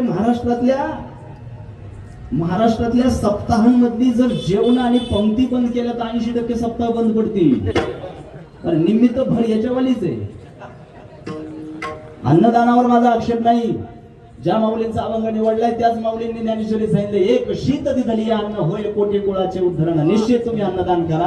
अरे पण अन्नदानाच्या तो प्रसाद सेवनाच्या अगोदर आम्हाला ज्ञानदानाचं सुद्धा सेवन केलं पाहिजे. एक अभंग समजून घ्यायचा नाही, कीर्तनाला येण्याविषयी आग्रह धरायचा नाही आणि आज पंक्तीला काय बापा जमाले का? इतकं प्रामाणिक आणि इतकं वस्तुनिष्ठ तुम्हाला विचार करता यायला हवा. फक्त गोड बोले कीर्तनकारांना बोलू नका. आणि माझं काही नुकसान नाहीये तुमचं मन दुखावण्यामध्ये. बांध भाऊ आहे मी तुमचा. तुमच्या ज्या गुंठ्याला रेट आहे तेवढाच माझ्या गुंठ्याला रेट आहे. अजिबात फरक पडत नाही संतोष भाऊ मला. फार तर काय पुढच्या वर्षी तुम्ही बोलवायचे ना. पण आज इथे अभंगाच्या माध्यमातून सामाजिक विषयावर भाष्य करत असताना मी सामाजिक विषयाला बगल न देता प्रामाणिक राहिलो. या विचारानं मला झोप चांगली येईल. मी प्रामाणिक राहणार. आम्हाला ज्ञानदानावर भर दिला पाहिजे, केवळ ह्याच्यावर नाही. मग मेल्यानंतरचा मोक्ष हा उधारीचा कारभार मान्य आहे का? तर नाही. आम्हाला उद्याचं माहिती नाही. मेल्यानंतरची व्यवस्था कशासाठी तुम्ही करताय? अजून थोडं सोपं करून सांगतो. एखादी व्यक्ती मरण पावली, तुम्ही दशक्रियाविधीला जात असाल, अंत्यविधीला जात असाल, पुण्यस्मरणाला जात असाल. एखादी व्यक्ती मरण पावली तर त्या मयत झालेल्या व्यक्तीच्या नावाच्या अलीकडं, एखादी व्यक्ती गेल्यानंतर नावाच्या अलीकडे एक शब्द वाढवला जातो. काय? कैलासवासी. अजून इकडे काय बोलायचंच नाही ठरवलं का? कैलासवासी. अजून वैकुंठवासी. अजून स्वर्गवासी. कैलासवासी, वैकुंठवासी, स्वर्गवासी. बस 3च खाती आहेत का? बरं, आता तुम्ही ही जी उत्तरं दिली याचा थोडासा आढावा घेत असताना मला असं वाटतं की तुम्ही कैलासवासी लिहिलं खरं, तुम्ही स्वर्गवासी लिहिलं खरं, तुम्ही औपचारिकता केली, पूर्ण केली, तुम्ही वैकुंठवासी लिहिलं खरं, पण मला एका गोष्टीचं उत्तर द्या. कैलासवासी लिहिलं खरं, पण बघितलंय कोणी कैलासात गेलाय? तुम्हाला उत्तर द्यावं लागेल. You should be answerable for this. तुम्हाला उत्तर देणं बंधनकारक आहे. मी म्हणणार नाही की मी बोललो आणि तुम्ही विसरून जायचं. हा, तुम्हाला उत्तर द्यावं लागेल. कुणी बघितलंय कैलासात गेलाय का? कुणी बघितलंय वैकुंठात गेलाय की स्वर्गात गेलाय की? आठवलं का 4थं खातं? बायपास, वाल्लेकरवाडी, नगर रोड. एवढा प्रामाणिकपणा माणसात येणार नाही बरं का. आणि एवढा प्रामाणिकपणा तुमच्यापैकी कोणात असेल तर घरी गेल्यावर घरच्यांना सांगून ठेवा, मी गेल्यावर माझ्या नावा पुढं नरकवासी लिहिली. नाही का प्रामाणिकपणा? तुम्ही एवढ्या खात्रीनं स्वर्गवासी लिहिता जसं काय बुकिंग आहे आपलं तिथे. बरं, आपली वागणूक आणि आपलं कर्म असं आहे का की आपलं स्वर्गामध्ये रिझर्वेशन असेल? अजिबात नाही. मी तर म्हणतो स्वर्गाच्या 5 किलोमीटरच्या दायऱ्यात सुद्धा आपल्याला फिरकून देणार नाही असे कर्म आहेत आपलं. मी फार स्पष्ट बोलतोय. स्वतःचं आत्मपरीक्षण करत असताना स्वतःला आरशासमोर नागून उभं करावं लागेल, इतकं प्रामाणिक व्हावं लागेल. केवळ कीर्तन ऐकून पारमार्थिक आव आणून की घरी जाऊन झोपलं पुढं पाठ मागं सपाट यानं परिवर्तन होणार नाही. स्वतःला आरोपीच्या पिंजऱ्यामध्ये उभं करावं लागेल आम्हाला, इतका प्रामाणिकपणा दाखवावा लागेल. त्यासाठी कीर्तन आहे, मनोरंजनासाठी नाही. मग जर मोक्षाच्या संदर्भाने मी भाष्य करतोय तर ते कशासाठी? माऊली ज्ञानोबांचा जो अभंग मी आज निवडलाय त्याच्यामध्ये माऊलींनी सगळ्यात पहिला विचार जर कोणता मांडलाय तर तो हा की मेल्यानंतर मोक्ष मिळेल असे समजणारे अति मूर्ख आहेत. कारण माऊलींना हा मेल्यानंतरचा उधारीचा कारभार मान्य नाही. जोपर्यंत इथं आहात तोपर्यंत सगळं. आणि एक सांगू का, माझ्या नजरेत मोक्षाची व्याख्या काय असेल तर ती एका वाक्यात अशी आहे, मोक्ष म्हणजे सुटका. मोक्ष म्हणजे काय? मोक्ष म्हणजे काय? 20-25 वर्ष अंथरुणाला खिळून पडलेला एखादा रुग्ण असेल आणि त्याची मुलं, त्याच्या सुनाबाळी, त्याच्या लेकी, त्याची आप्तेष्ट, त्याची कुटुंबीय कोणीही त्याचं काहीही करायला तयार नाही. 20 वर्ष तो दवाखान्यात खिटपळत पडलाय आणि अचानक एक दिवशी त्याची प्राणज्योत मालवल्याची बातमी येते आणि गावकरी म्हणतात सुटला बिचारा. म्हणजे त्याला काय मिळाला? काय मिळाला? मग माझ्या दृष्टीनं या अभ्यासाच्या धर्तीवर मी एकच व्याख्या ठरवली, सुटका म्हणजे माझा रेंज नाही का? सुटका म्हणजे मोक्ष. आमच्या सख्या भावाची प्रगती पाहून सुद्धा जेव्हा आमच्या पोटात गुडगुड गुडगुड गुडगुड गुडगुड होतं, त्या सख्या भावाच्या प्रगतीवर होत असलेल्या पोटदुखीपासून स्वतःची सुटका करणं हा सुद्धा काय? तुमचा अभ्यासच घेणार आहे. आम्हाला दुसऱ्याचं चांगलं झालंय हे सुद्धा जेव्हा पचत नाही, या अंतःकरणातल्या किळसवाण्या मत्सराला जेव्हा आम्ही स्वतःपासून वेगळं करू, याचं नाव काय? ती प्रत्येक गोष्ट जी आम्हाला चांगलं आयुष्य जगण्यापासून वेगळं ठेवेल त्या प्रत्येक गोष्टीला आम्ही जेव्हा आयुष्यातून उखडून बाजूला टाकू, तो काय? मोक्ष आहे. आता सुद्धा कीर्तन कधी संपेल असं ज्यांना वाटतंय, कीर्तन ऐकू न इच्छिणाऱ्या नास्तिकांना कीर्तन संपणं म्हणजे काय? काही काही लोक नाईलाजानं येऊन बसलेले असतात. मी बरोबर हेरलेली आहेत ती. मला चेहरे सांग, माझं अनालिसिस फार भक्कम आहे. मला चेहरे सांगतात हा नाईलाजानं आलाय. ते नास्तिकवादी चळवळीचे प्रणेते लगेच कळतात मला आणि मी ते बरोबर हेरलेत. आता एवढंच म्हणले तरी सगळे सावध झालेत. मला तर नाही ना म्हणले. असंच स्वतःवर घ्यावं लागतं, तेव्हा कुठे आरसा दाखवता येतो स्वतः. कोणी बघितलंय वैकुंठात गेलाय, स्वर्गात गेलाय? आम्हाला इतक्या प्राथमिक स्तरावर ज्या चुका आम्ही करतोय त्या दुरुस्त कराव्या लागतील. वैकुंठवासी लिहित आहे, स्वर्गवासी लिहित आहे. बुकिंग आहे का तिथे? आपलं रिझर्वेशन आहे का तिथे? हा, राखीव कोटा आहे का? राखीव कोटा आहे का? लाडकी बहीण आहे काय? एवढ्या खात्रीनं लिहिताय कसं काय? चालत आलंय म्हणून गिरवताय? बरं ठीक आहे, गिरवताय, केली औपचारिकता तुम्ही पूर्ण, लिहिलं, त्याला माझा काही आक्षेप नाही. पण हे लिहित असताना विचार कधीतरी केलाय का की वैकुंठात लिहिलं म्हणजे वैकुंठात गेलोय? कैलासात? बरं कैलासात कोण राहतं? तिथं तुम्ही बसणार, तो चुलताय का आपला? म्हणजे काय फार सामान्य पातळीवर तुम्ही बघा ना, जरा तर्कशुद्ध विचार करा ना. ती कैलासावर कोण राहतात? महादेव, आणि हा तिथं चाललाय. तर तुला स्वीकारायला तुझी कर्मही तशी पाहिजे. कमीत कमी तू हवं तरी पाहिजे ना. 90 वर्षाचा झाला तरी तुझा गळा मोकळा आहे, माळच तुझ्या गळ्यात दिसणार, तुला कैलासावर जागा. वा रे वा, अशी योजना तर मी नाही पाहिली आजपर्यंत. मला हा अभंगाच्या विचाराच्या पहिल्या विचाराचा हा पाया भक्कम केल्याशिवाय पुढे जायचं नाही. मी तुम्हाला सांगितलं ना, 11:30 म्हणजे 11:30 तास कीर्तन हे स्वाध्यायी वृत्तीने ऐकायचं. मी 11:30 म्हणल्यावर ह्यांच्यापेक्षा टाळकऱ्यांना टेन्शन येते. का मला मेल्यानंतर मोक्ष पाहिजे? आत्ता कीर्तनात का मला मोक्ष मिळू शकत नाही? मिळू शकत नाही का? हो, मिळू शकतो, मिळू शकतो. आत्ता कीर्तनात आलेल्या प्रत्येकानं निश्चय करावा की आजचं कीर्तन झाल्यापासून मी उद्यापासून माझा प्रत्येक क्षण आणि प्रत्येक विचार माझ्या प्रगतीसाठी, माझ्या कल्याणासाठी खर्च करेल. आणि निश्चय करणं मोक्ष आहे, दुसरा कोणता मोक्ष नाही.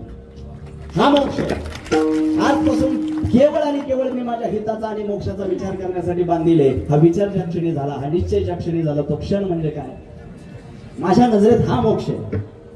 आणि म्हणून मला वाटतं की या अंगाने विचार केल्यानंतर माऊली ज्ञानोबा म्हटले असतील, बाबा मेल्यानंतरचा मोक्ष हा सगळा उधारीचा कारभार आहे. गेले काही वारकरी माऊली ज्ञानोबांपाशी आणि माऊलीला विचारलं, माऊली आम्हाला सुद्धा मेल्यावर मोक्ष मिळेल याची आम्हाला व्यवस्था करायची आहे, मेल्यावर मोक्ष मिळेल अशी व्यवस्था करायची. असं ऐकल्यानंतर माऊली ज्ञानोबाई संभ्रमात पडले आणि त्यांना खऱ्या अर्थानं काळजी वाटली की हा समाज जो 2-2 टाइम कीर्तन ऐकतोय, सकाळी सुद्धा जी टॉकीज, संध्याकाळी सुद्धा जी टॉकीज, आता दुपारी बी सुरू व्हायला लागले. मला परवा त्या जी टॉकीज वाल्यांचा फोन आला, मला म्हटले रात्री पण सुरू करायचा विचार आहे. म्हणलं मध्यरात्री कर.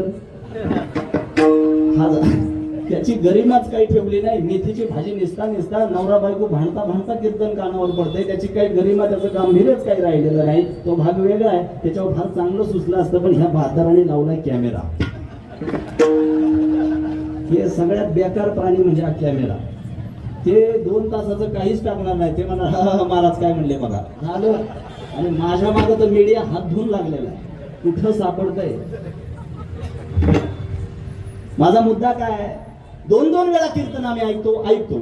दिवस रात्र हरिनामाचा भडीमार आमच्या कानावर पडतोय. तरी सुद्धा जेव्हा माऊली ज्ञानोबांना वाटलं अखंड हरिनामाचा भडीमार करून आध्यात्मिकतेचं हे सोपॉन लेबल स्वतःला लावून घेऊन सुद्धा जेव्हा समाज मेल्यानंतर मोक्ष मिळेल असं समजतो, तेव्हा माऊलींना वाटतं की इथं दुरुस्ती करणं गरजेचे. आणि त्याची दुरुस्ती माऊली ज्ञानोबांनी अभंगाच्या पहिल्या चरणामध्ये आमच्या समोर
दिला पण सरकार नाही पडून दिलं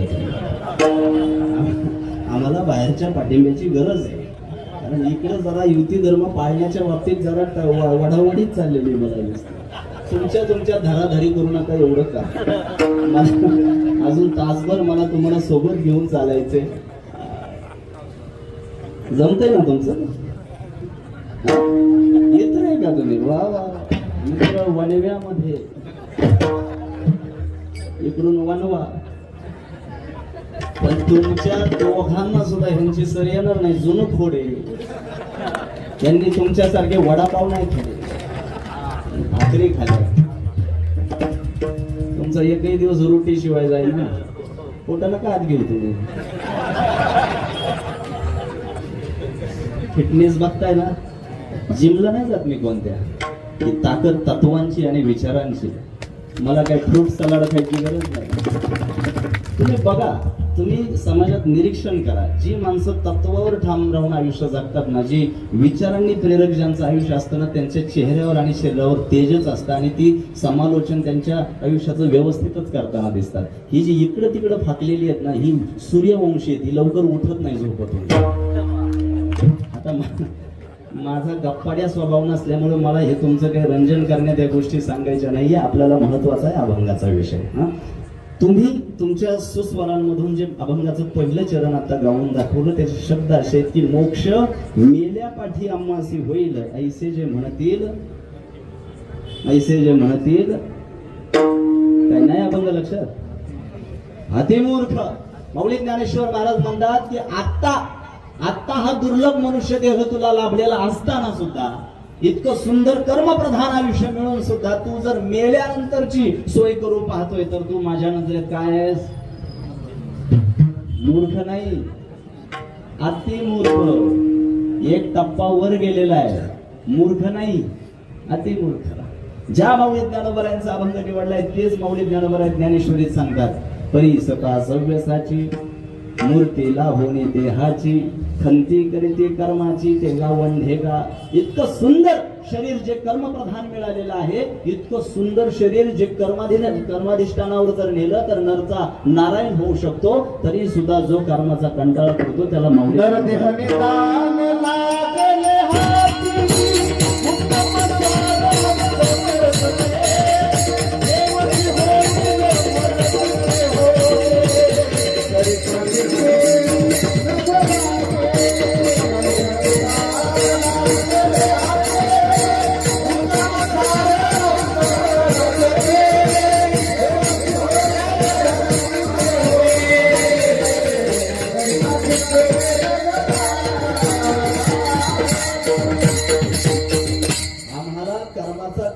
करून सांगणार नाही. आम्हाला जोपर्यंत जीवात जीव आहे, श्वासात श्वास आहे आणि जोपर्यंत आम्ही कीर्तनात बसलेलो आहोत तोपर्यंत स्वतःच्या हिताची जबाबदारी घ्यावी लागेल. स्वतःच्या कल्याणाचा मोक्षाचा विचार आम्हाला कधी करावा लागेल? आज आणि आत्ता. कल करेसो आज कर, आज करेसो. हे चांगलं पाठ आहे. यांना मी अभंग बिभंग विचारले ना, अशी मूग गिळून गप्प बसतात. यांना ह्या म्हणी चांगल्या पाठ आहे. लोकांनी कामापुरतं पाठ करून ठेवले. ते काय म्हणतात, लोक सांगे ब्रह्मज्ञान आपण बघा आला आवाज. कामापुरतं पाठ चांगलं आहे. आता इकडं सुद्धा ते लेखी बोले हा बस, हे तेवढं जे पाठ करून ठेवले ते रोज हानाहानी यांची त्याच्यावरच चाललेली सिलेबस मर्यादित. त्याच्यामुळे मला तुमच्या अंदाज घेण्याच्या अंदाज पत्रकात पडण्यात काही रस नाही. माझा वेळ कमी आहे त्याच्यामुळे धावता आढावा घ्यायचा आहे. मेल्यानंतर मोक्ष मिळेल याची कोणी शाश्वती देईल काय? नाही. आज आमच्या कीर्तनात सुद्धा शेजारी बसलेला माणूस उद्या सकाळी पाहायला मिळेल की नाही याची शाश्वती नाही. क्षणभंगूर नाही, क्षणाचा भरोसा नाही, क्षणाचाही भरोसा नाही. मग आम्हाला आमच्या मोक्षाचा विचार कधी करावा लागेल? आज आणि आता. मोक्ष ही केवळ पारमार्थिक संकल्पना नाहीये. मोक्ष ही केवळ आध्यात्मिक संकल्पना नाहीये. आम्हाला आमच्या आयुष्यामध्ये चांगलं जीवन जगण्यापासून जी जी गोष्ट थांबवते, जी जी गोष्ट आम्हाला आमच्या हितापासून दूर ठेवते, त्या प्रत्येक गोष्टीपासून स्वतःची सुटका करून घेणं म्हणजे काय? सुटका म्हणजे मोक्ष आहे. त्या प्रत्येक व्यक्तीबद्दलचा मत्सर अंतःकरणातून काढून फेकणं म्हणजे सुटका आहे. आमच्या कुटुंबातल्या आणि परस्परांसोबत रोज वावरणाऱ्या, उठणाऱ्या बसणाऱ्या लोकांबद्दल सुद्धा जी अंतःकरणात आम्ही ईर्ष्या दडवून ठेवलेली आहे, ती ईर्ष्या ज्या दिवशी आम्हाला काढून फेकता येईल त्या दिवशी आम्हाला काय मिळाला? थोडं सोपं सांगू का? शेतकऱ्याचं आयुष्य जर तुमच्यापैकी कोणी जगलं असेल तर तुम्हाला लवकर लक्षात येईल ती गवताची जी वळई असते ना, ती वळई रचत असताना त्याला मराठवाड्यामध्ये गंजी पण म्हणतात. बरीच तिकडची लोक आहेत बहुतेक. ती जी गवताची हा पनीर पनीर पनीर पनीर हा वळई असं जर लवकर पाठिंबा द्या ना तुम्ही. यांनी ओढलं होतं ना मला तिकडं. आता हे अशाच्या मुळे घोटाळा होतो. इलेक्शन होऊन गेल्यावर तुम्ही झेंडे काढताय, काय उपयोग आहे त्याचा? वळई वळई लवकर म्हणा ना वळई. मला तर भीती वाटली आपले आहेत का नाही सगळे आपले जे. हा वळई विषय मला पूर्ण करायचा आहे. वळई ती वळई रचत असताना आहे ना ते शेतातलं आहे ना एक शिळक असतं लाकडाचं. शिळक असं बोटात नखात घुसतं ते धसड. धसड धसड धसकट. काय आज शब्दार्थावरच पेपर आहे का सगळं? धसकट. धसकट काय धसकट माणूस आहे असं आपण म्हणतो ना. ते धसकट नखात शिरतं. मला विषय पूर्ण करू द्या. ते जे शिळक आहे ते जे धसकट आहे ते एकदा बोटात शिरलं ना, ते शब्द जाऊ द्या हो, ते अर्थ लक्षात घ्या. ते एकदा बोटात शिरलं ना, एवढीच असते ते. एकदा बोटात आणि नखात असं इथं शिरलं ना, पार मोदीचं जरी भाषण चालू असलं तरी लक्ष लागत. तसंच आयुष्याचं आहे. इतरांच्या प्रती निर्माण झालेला मत्सर, इतरांच्या प्रती निर्माण झालेली ईर्ष्या आणि आपल्या स्वतःबद्दलचा जो अहंकार आहे त्या ठसकटाप्रमाणे असा अंतःकरणात रुजून बसलाय आणि तो सलग चाललाय, आपल्या जखम करत चाललाय. ती सल जेव्हा अंतःकरणातून फेकून बाहेर फेकू त्या दिवशी आम्हाला मोक्ष मिळाला. इतकी साधी सरळ व्याख्या आहे. मग आजपासून जर कीर्तन संपल्यानंतर तुमच्यापैकी कोणालाही वाटलं की मला मोक्ष मिळवण्याची इच्छा आहे, त्यांनी एकच करायचं काय, आपल्या आयुष्यामध्ये चांगलं जीवन जगत असताना ज्या ज्या नकारात्मक गोष्टी आमच्या आड येतील, बाधा निर्माण करतील, ती प्रत्येक गोष्ट जी आमच्या हिताच्या आड येईल, ती प्रत्येक गोष्ट जी आम्हाला चुकीची वाटेल ती काढून फेकली म्हणजे आम्हाला काय मिळालं. इतकं आम्हाला करता आलं पाहिजे. आणि माऊली ज्ञानोबा यांनी जे अतिमूर्ख शब्दावर जोर दिलाय, मला असं वाटतं की त्या संदर्भाने दिला असावा की आम्हाला इथं जर मोक्षाची व्यवस्था करता आली नाही तर मेल्यानंतर आपण काय देव लावणार आहे. कळतंय का? तुमचा कर्म सिद्धांत जर इथंच दिसला नाही, तुम्ही जर इथंच तुमचं आव्हान पेलवलं नाही, तुम्ही जर जिवंतपणेच मोक्षाच्या बाबतीत प्रयत्नशील दिसले नाही तर मेल्यावर तुमचा कोण भरोसा घेणार, कोण गॅरंटी घेणार आहे. आणि हे मी म्हणत नाहीये. मग माऊली ज्ञानोबा जेव्हा क्षणभंगूर त्याचा साक्षात्कार समाजाला करून घ्यायचा होता त्यावेळी माऊली ज्ञानोबा यांनी सांगितलं की मेल्यानंतर मोक्ष मिळेल ना मिळेल याची काळजी आत्ता करून फायदा नाही, आम्हाला या क्षणी मोक्षासाठी तयारी करावी लागेल. याचं कारण काय विचारलं काही वारकऱ्यांनी. माऊली 9:30 झाले तरी तुम्ही म्हणताय अतिमूर्ख अतिमूर्ख. मग आम्हाला अतिमूर्ख म्हणण्याचं कारण काय? त्याचं कारण माऊली ज्ञानोबा यांनी अभंगाच्या दुसऱ्या गेल्यावरी कैचा प्रकाश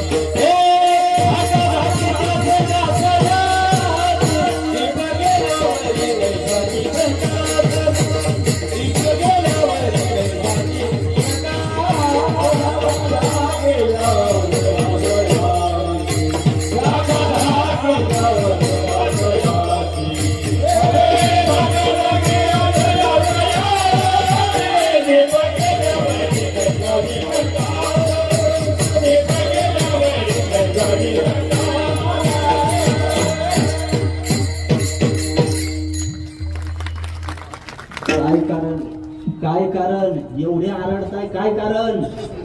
मी नाही म्हणत तुम्हाला, वारकरी माऊली ज्ञानोबा म्हणाले असतील तुम्ही एवढा आमच्या नावाने आरडताय, अतिमूर्ख म्हणताय, अतिमूर्ख म्हणताय. काय कारण? त्याचं कारण माऊलीने अभंगाच्या दुसऱ्या चरणात सांगितलं. दीप गेल्यावरी कैचा प्रकाश. अंधार झाल्यानंतर जर तुम्ही प्रकाशाच्या वाटा शोधणार असाल तर तुमच्यासारखे कर्मदरिद्री तुम्हीच ना. माऊली ज्ञानोबा यांचं साहित्य विश्व उदाहरणांनी इतकं समृद्ध आहे, वाचणारा थकेल, माऊली थकत नाही. आणि माऊली ज्ञानोबा यांनी दुसऱ्या चरणात जो निवाडा केलाय तो या संदर्भाने केलाय की दीप गेल्यावरही कैचाचे प्रकाश आहे. आता इथे ही ज्येष्ठ महिला वर्ग आहेत, या ज्येष्ठ महिला वर्गाला मला एका गोष्टीची आठवण करून द्यायची.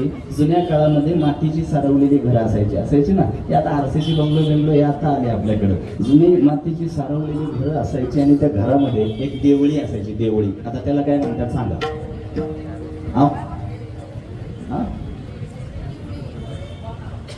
कोणारा जमलं, कोणारा. तो कोणारा असायचा, ती देवळी असायची. त्या देवळीमध्ये त्या कोणाऱ्यामध्ये एक रॉकेलची चिमणी असायची. रॉकेलची, आता चिमणीला काय म्हणायचं? बत्ती. पटापट सांगत जा असं. रॉकेलची चिमणी, बत्ती जी काय असेल ती तिथं लावलेली असायची. आता जुन्या काळात माझं लहानपण मला आठवतंय, म्हणजे आता माझं 28-30 वय, म्हणजे 25 वर्षापूर्वीचा काळ मला आठवतोय. मला आठवतंय घरामध्ये सगळ्या महिला अशा एकत्र जेवायला बसायच्या. तेव्हा एकत्र जेवायला बसायच्या. थोडी रेंज कमी आहे, लेट करून दे, थोडा सांभाळून घ्या. तेव्हा सगळ्या एकत्र जेवायला बसायच्या, योगायोगानं बसायच्या. आताही कधी कधी योगायोगानं दोघे तिघे बसतात असं नाही, त्याचं पर्पज वेगळं असतं. पण एकत्र जेवायला बसल्यानंतर मला माझं लहानपण आठवतंय. जेवायला बसलेली असायची सगळी लोक, एकमेकाचं कालवण, कोरड्यास, भाजी जे काय असेल ते एकमेकाला देण्याची, आदान प्रदान करण्याची सवय होती. आता हा अचानक जेवणाचा दाखला यासाठी देतोय. जुन्या काळामध्ये त्या मातीनं सारवलेल्या घरात ती जी बत्ती असायची ती असायची रॉकेलची. कशाची? रॉकेलची. मावशी घोटाळा असा व्हायचा की ती रॉकेलची जी बत्ती, ती चिमणी असायची ना, त्या बत्तीतलं रॉकेल संपत आलं का ती बत्ती फडफड फडफड फडफड फडफड करायची. आणि मला माझं लहानपणाचं चित्र आठवतंय. ती बत्ती फडफड करायला लागली की घरातल्या सगळ्या बाया पटापट उरकायच्या, जेवण आटवायच्या आणि झाकाझाकी करून ठेवायच्या. का? एकदा का अंधार झाला नंतर करून काही उपयोग नाही. बऱ्याच बत्त्या फडफड करायला लागल्या.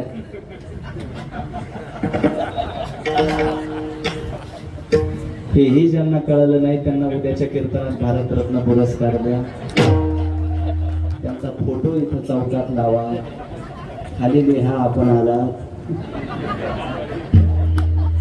लोकसंख्या वाढवली त्याबद्दल आपले मंडळ, आपले गणपती बाप्पा. काही माणसं का जगतात हाच प्रश्न पडतो. इतकं निष्क्रिय आयुष्य असतं काही लोकांचं. जरा पण बुद्धीला ताण देत नाही. भांडणावर उठले की डोकं लय चालतं त्यांचं, पण बुद्धीचा व्यायामच त्यांना नको असतो. महाराजांनी एखादी गोष्ट सांगितली ती तिथल्या तिथं त्या क्षणी कळत नाही, म्हणजे किती निष्क्रिय झालोय आपण. ग्रहण लागले का आमच्या बुद्धिमत्तेला? पुन्हा एकदा मी त्या मूळ विषयावर येतो. माऊली ज्ञानेश्वर महाराजांचा अभंग निवडला. अभंगाचा प्रतिपादित विषय कोणता होता? की मोक्ष मेल्या पाठी आम्हासी होईल, ऐसे जे म्हणतील अतिमूर्ख. मेल्यानंतरचा मोक्ष हा उधारीचा कारभार आहे. माऊली त्यांना काय म्हणाले? अतिमूर्ख म्हणाले. का? दीप गेल्यावरी एकदा बत्ती विझली, दीप गेल्यावरी कैचाची प्रकाश, आणि मग झाका झाकी कसं कासे याची माऊली ज्ञानोबांना विचारलं वारकऱ्यांनी. माऊली तुम्ही जर म्हणताय अंधार झाल्यानंतर काही करता येणार नाही, तर आम्ही काय करावं? आम्हाला एक काळजी घ्यावी लागेल. कोणती? जोवरी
म्हणलं असल्या जागी काहीतरी काम असावं म्हणून वाजवा टाळ्या. टाळी अशी वाजवते जसं काय 10 रुपयाला एक टाळी यांची अशी.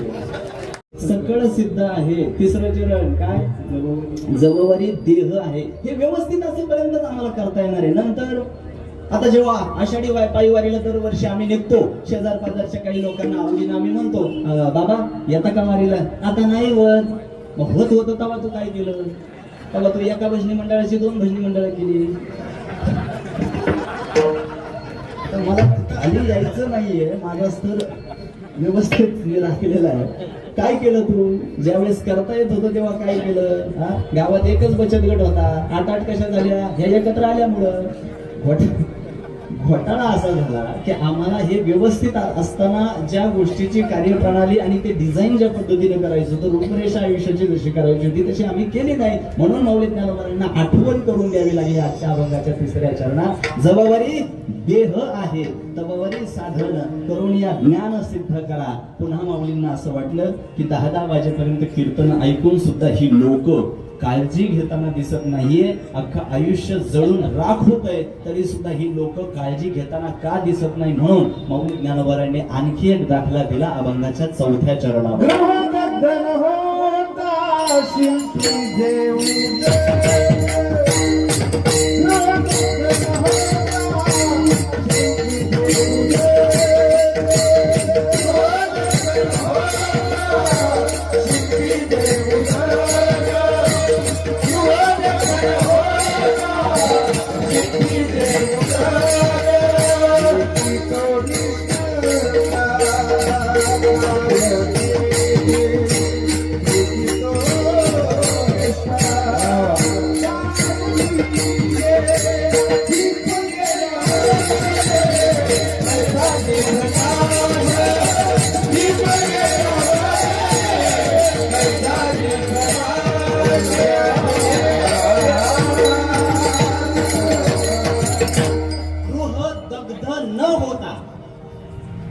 वाजत आलेत. अभंगाच्या 4थ्या चरणावर आम्ही आलोय आणि अभंगाची उजळणी ज्यांनी ज्यांनी लक्ष देऊन ऐकली त्यांना हा 4था सिद्धांत कळाला पाहिजे. गृह दग्ध न होता. दग्ध म्हणजे जळणं. घराला एखाद्याच्या जर आग लागली, जर म्हणतोय, घाबरायचं काय कारण नाही. जर एखाद्याच्या घराला आग लागली तर ती आग आम्ही पूर्ण जळून जाण्याच्या अगोदर विझवली पाहिजे. राग झाल्यावर पाणी टाकून उपयोग आहे का?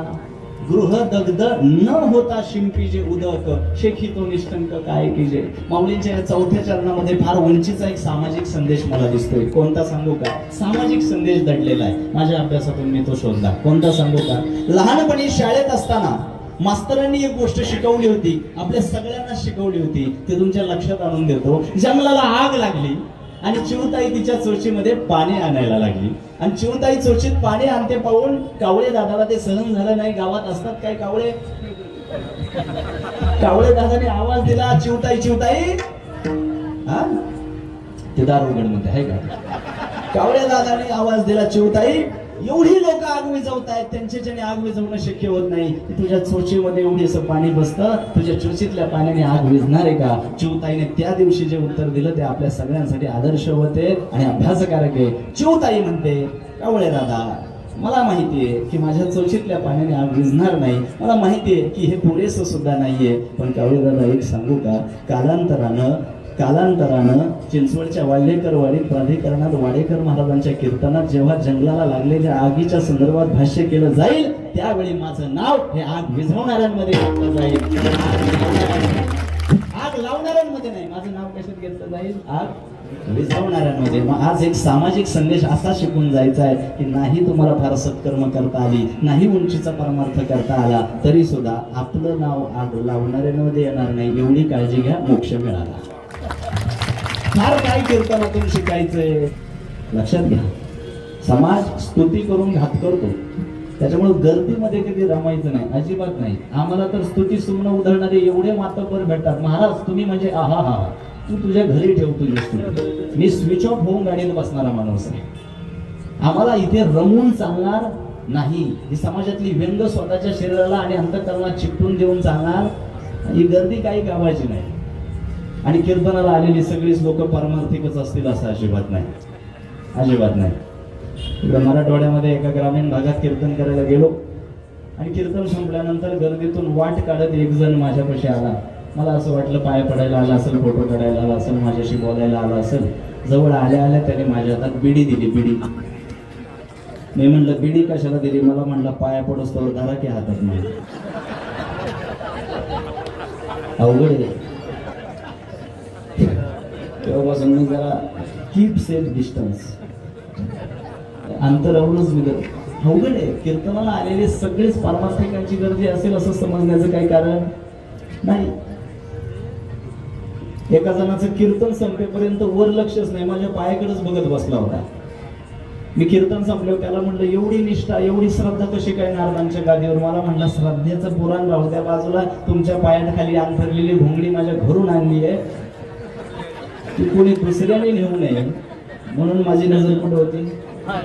त्याच्यामुळे हे अशा पद्धतीची लोक ज्या पद्धतीनं मी पाहत आलोय किंवा माझ्या 10-15 वर्षाच्या सांप्रदायिक आयुष्यामध्ये मी जो अनुभव घेतलाय, मला कळून चुकले फक्त गर्दी काय कामाची नाही. आणि म्हणून अभंग जो माऊली ज्ञानोबांचा निवडला, त्या अभंगाच्या संदर्भानं एक एक सिद्धांत जर तुम्ही आत्मपरीक्षण करून स्वतःच्या आयुष्याची जोडत्या आणण्याचा प्रयत्न केला तर मला असं वाटतं तो मोक्ष आहे. माऊली ज्ञानोबांची सरळ आणि स्पष्ट भाषा आहे की मेल्यानंतरचा मोक्ष हा सगळा उधारीचा कारभार आहे. दीप गेल्यावरी कैसाची प्रकाश, झाका झाकीते असं याची जबाबदारी देह आहे.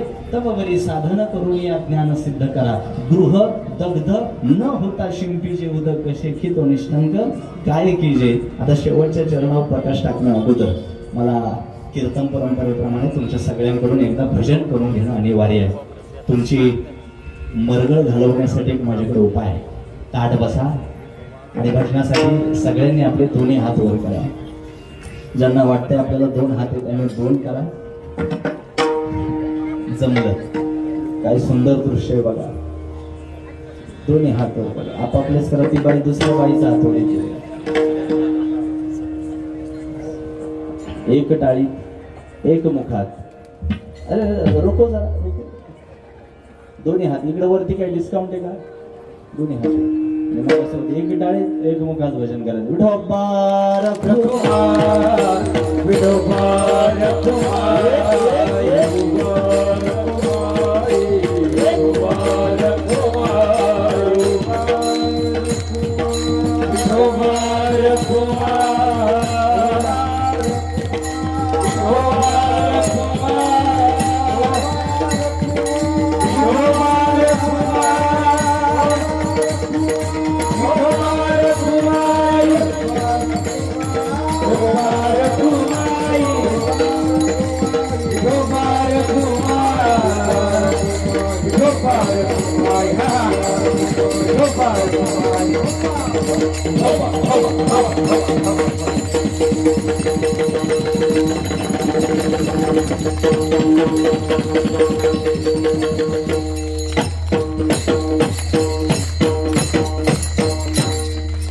हात खाली करायला सांगितलं का मी?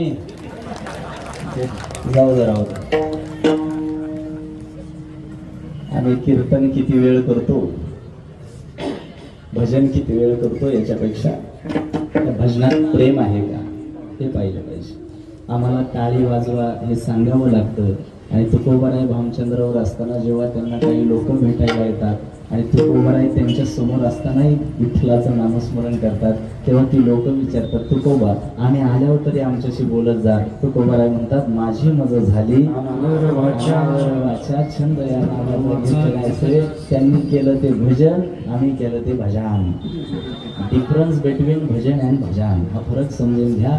आयुष्याचं भजन होऊ नये असं वाटत असेल तर भजन नीट केलं पाहिजे. बाबांनो टाळी वाजवत जा. टाळी वाजवल्यानंतर हातावरच्या रेषा बदलतात. मला माहिती नाही, लगेच हाताकडे बघू नका. हातावरच्या रेषा जरी नाही बदलल्या तरी भजनात टाळी वाजवल्यानंतर इथल्या रेषा बदलल्याशिवाय राहणार हाच कीर्तनाचे रंगी ज्ञानदीप लावू जगी. 15 वर्षाची वाटचाल करत आलेला हा आपला चिंतामणी गणेश उत्सव आणि अखंड हरिनाम सप्ताह ज्ञानेश्वरी पारायण सोहळा मंडळाचे कार्याध्यक्ष संतोष जाधव आणि इतर त्यांचे सहकारी सगळ्या तरुण बांधवांचं मी विशेष आभार मानेन. मंडळाच्या या सगळ्या सदस्यांसाठी एकदा टाळ्या वाजवा. मला ही नारदांची गादी कोणाचीही व्यक्तिशा स्तुती करण्याची परवानगी देत नाही.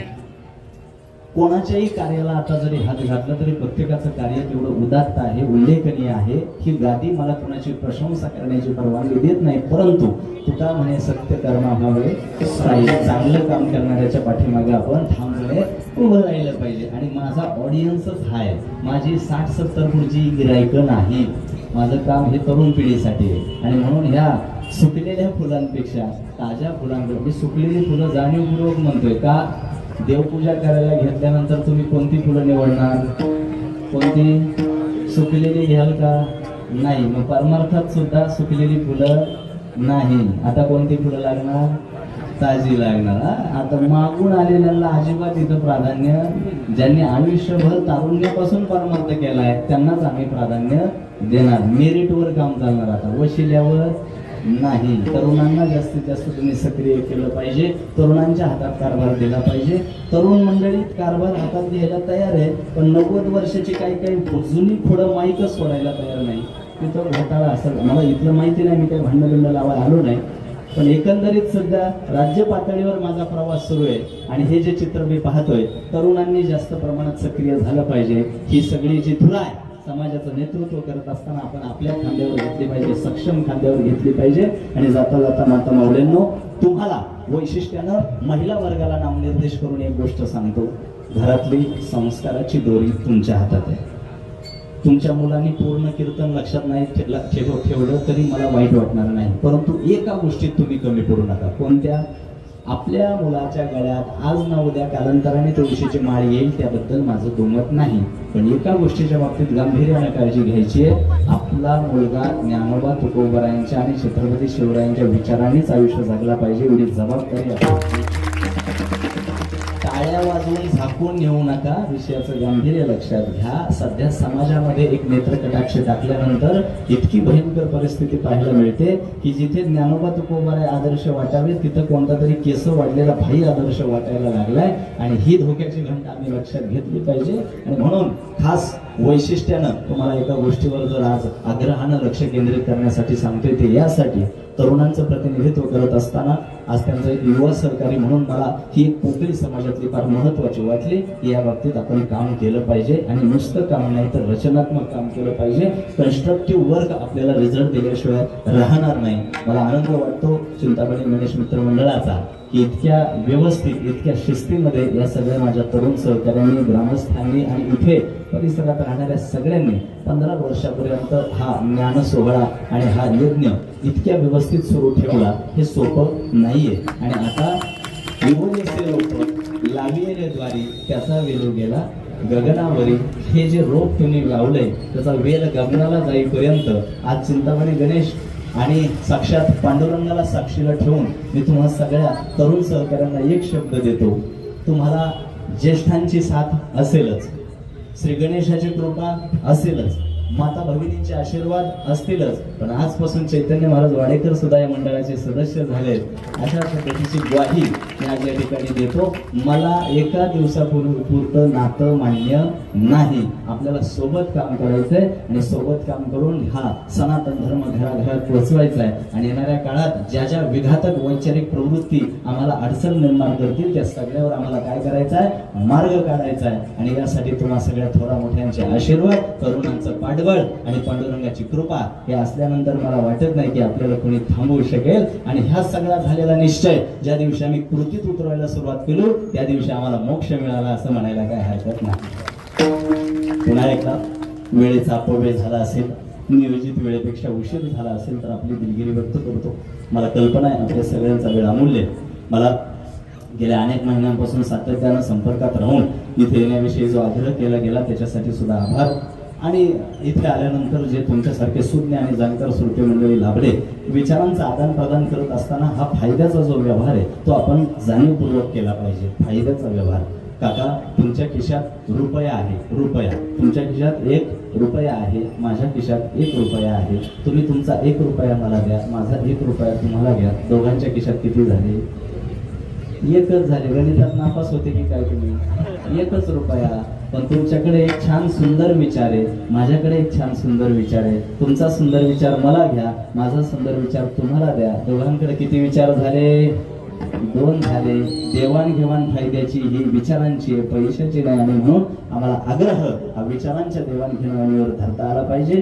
गायनाचार्य, मृदंगाचार्य, टाळकरी, माळकरी, विणकरी, माळकरी, फडकरी, वारकरी सर्वांचे आभार. आणि पुन्हा एकदा झालेल्या आजच्या कीर्तन सेवेचा समारोप करत असताना माऊली ज्ञानोबा यांच्या या अभंगाच्या संदर्भानं शेवटची उजळणी करायची ती अशी की आम्हाला आमच्या आयुष्यामध्ये दैनंदिन जीवन जगत असताना पारमार्थिक पटलावर, प्रापंचिक पटलावर विघातक ठरणाऱ्या किंबहुना चांगलं आयुष्य जगू पाहत असताना ज्या ज्या नकारात्मक आणि चुकीच्या गोष्टी आमच्या आयुष्यात येतील त्या सगळ्या चुकीच्या गोष्टींपासून स्वतःची सुटका करणं म्हणजे काय?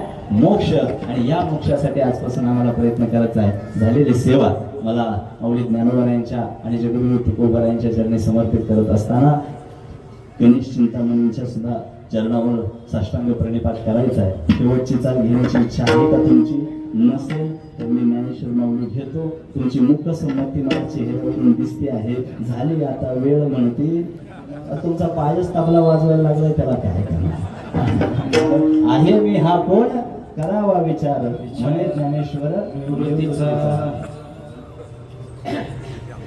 नाही, माझा नको. मी सगळ्यांचा सत्कार करतो, माझा सत्कार नको. मला सत्कार घ्यायला आवडत नाही. झालेली सेवा जगद्गुरु तुकोबा यांच्या चरणी साष्टांग प्रणिपात करून अर्पण करतो आणि माझ्या वाणीला विराम देतो. ज्ञानेश्वर माऊली ज्ञानोबा